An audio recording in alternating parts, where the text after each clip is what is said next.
యాకోబు రాసిన పత్రిక 4వ అధ్యాయం 8వ వచనం. దేవుని ఎద్దకు రండి, అప్పుడు ఆయన మీ వద్దకు వచ్చును.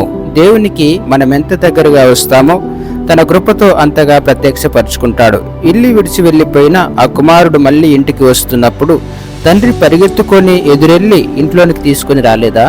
పావురం తిరిగి అలసిపోయి మళ్ళీ ఓడ దగ్గరకు వచ్చినప్పుడు నోవాహు తన చెయ్యి చాపి దాన్ని ప్రేమగా లోపలికి తీసుకున్నాడు కదా.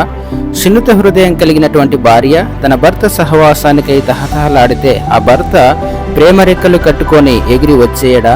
ప్రియ స్నేహితులారా, ఎంతో ప్రేమతో మన కోసం కనిపెడుతున్న మన దేవునికి సమీపంగా వెళ్ళిపోదాం. ఆయన మనల్ని కలుసుకోవటానికి ఎదురు వస్తున్నాడు. యేషయా 58:9లో ఉన్న వాక్యాన్ని ఎప్పుడైనా గమనించారా?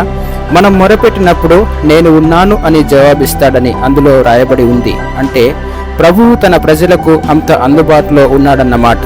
నేను నీకు